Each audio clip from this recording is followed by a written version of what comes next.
So a lot of people have been saying the South African police have no case on Bellarmine Chetunga Mugabe because they did not find the firearm that was used. Apparently, the law doesn't work like that. I'm going to make it clear here what the South African law entail.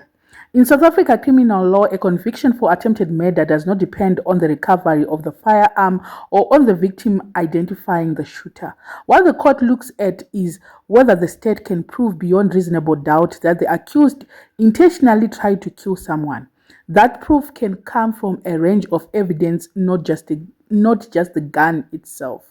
Hameno chirungu chiri panapa machinzwa here, but according to South African law, the gun doesn't have to be present for you to be convicted in court. They just have to prove beyond reasonable doubt that the accused intentionally tried to kill someone. Ndozvavanenge vachingoda chete kuti hapana here any intention yakaitika yekuuraya munhu. Saka I think kuti ndo zvavari kuita work on pavakachaja ana Chatunga with those 3 charges. Gun kuvepo kana kuti haipo, they are being convicted kuti they intentionally tried to kill someone. Ndo zvavari kubhesa nazvo izvozvo, and they are going to have evidence on that, not just the gun. The gun is out because haina kuwanika, but they are going to come out with evidence yavo yavanenge vakaita. I'm sure they did a lot of things kuti vawane imwe evidence. Havasati zvavo pataurwa kuti kesi yacho yakamira sei, but anyway, let's just wait for that part kuti isvike. And even if the firearm is hidden or never recovered, prosecutors can rely on forensic and medical evidence such as bullet wounds, trajectory analysis, cartridge cases, and gunshot residue. CCTV footage, cell phone videos, eyewitness testimonies, and police observations can also place a suspect at the scene and link them to the shooting. If the evidence shows that the accused fired a weapon at close range or aimed at a vital part of the body, intent to kill can be inferred. Mazvinzwa here kuti zvichashandiswa chii? Already they've got cartridge, CCTV footages. I'm sure kana pana Chatunga pacho pakashayika, they're going to rely also from the streets, the footages from the streets, the neighbors, and the surrounding. They are going to make sure that.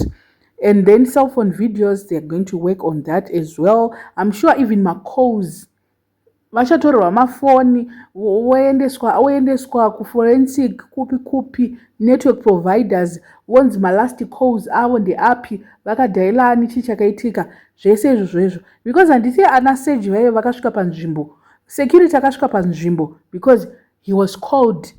They were the first people to arrive. Saka zvese izvozvo zvichashandiswa. Even if the gun is not there, they're going to use all that. And also they're going to examine the bullet wound. If the close range, was he shot at a close range, was the intent to kill? Futi at this point aina basa zvekutodaro. So vachakwanisa kushandisa ma-testimonies as well, and then what they observed mapurisa in all this. Saka vakomana, they are not out of danger. In fact, kutoviga futi kwacho koko kuchatoita kuti zvinhu zvacho zvitoita worse. And then if the victim later says they cannot remember who shot them, the case does not automatically collapse. The prosecution can proceed using other witnesses, prior statements, digital evidence, and circumstantial proof. Courts are aware that victims sometimes became fearful, are pressured, or turn hostile, so they assess the totality of the evidence rather than relying on one witness alone. So mukunzwa kuti panapa chichaitika nyaya yekuti victim ari kuti iye handiti vanhu vaiti kana victim akati haana kumboziva kuti ndiani akamushuta, nyaya yacho inobva yatopera, hapasina nyaya. Inyaya yekuti pressure as well, and also unenge wakufunga kuti manje ndikamutengesa manje munhu fear inenge yatohapo pana victim. So at this moment they cannot rely on him alone. One witness alone is not enough. They're going to make sure that they've got other witnesses. Other witnesses are going to be taken, my statements are, and then digital evidence as well is going to be available. so zvinhu zvese izvozvo koti yakatoona kudhara kuti victim anogona kupinda panhamo patsekwende yekunzi anogona kupiwa pressure, anogona kusada kutaura kuti chii chakaitika, but still it doesn't stop the police to pursue the case. And then hiding the gun and the victim's silence may complicate the prosecution, but they are not fatal to the case. If the surrounding evidence forms a clear, credible chain pointing to the accused and shows intent to kill, a conviction of attempted murder can still follow under South African law. Tukutaura under South African law, not under Zimbabwean law, not under UK law, not under Botswana law. This is South African law yatukutaura panapa. So hiding the gun and victim silence may complicate prosecution zvazvo, but hazvimise case. Zvimwe evidence iri surrounding can be used for them to pursue case ikatobuda zvakanaka vakatoenda kujeri nemedha. Zvakafanira case yaSenzomeiwa iri kudhiregwa iri kuita sei, vakomana vayo vari kunzi ndo vakauraya, ndo vakaita sei. They are trying to kuda kutsvaga kuti vangaite sei, that just making that case longer, but already pane vanhu vanotoona kuti they are going to be prosecuted nenyaya iyoyi.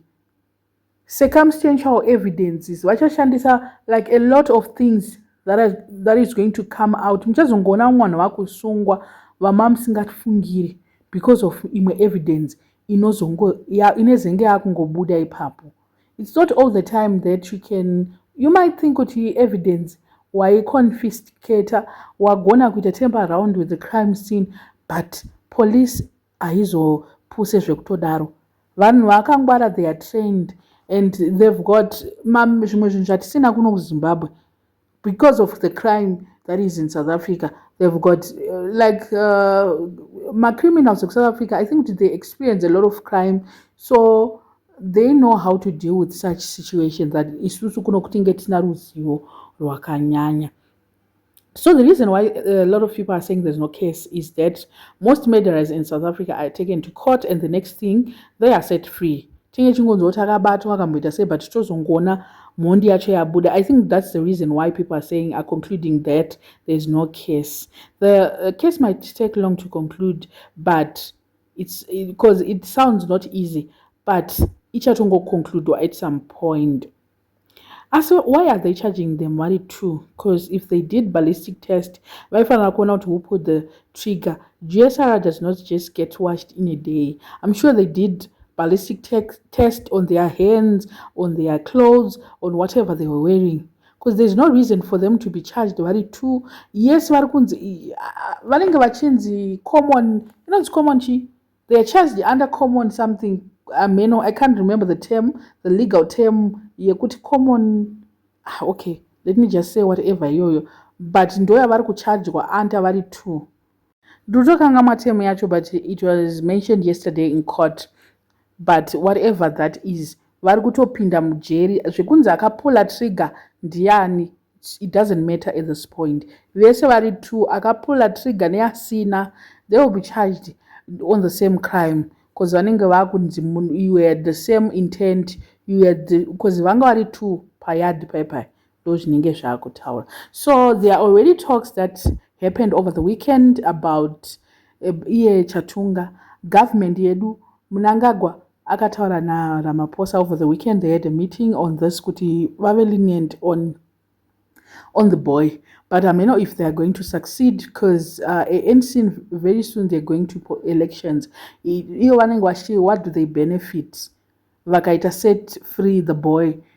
Ivo vari kutraya kuda kucampaign aone kuti maforeigners, they are being strict on them, and also Grace Mugabe is not in Zimbabwe, she is in Singapore, but as well she approached Anna President vachida kuti vabatsirwa.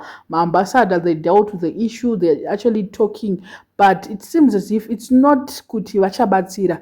There is no clarity yekuti vachakwanisa kubatsira situation iyi.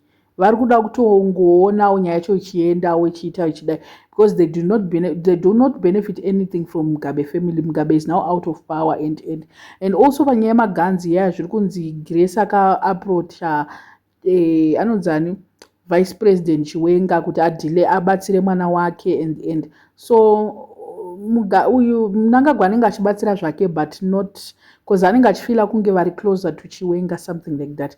Maona kaya kuti vana vanoparira unenge wakushaya amai vanenge vakuita like a headless chicken kuda kumutsvagira help, but anyway hamene kuti nyaya yacho ichaturn out to be kupikwa kwacho kuri kuenda nyaya yacho hamene ikoko.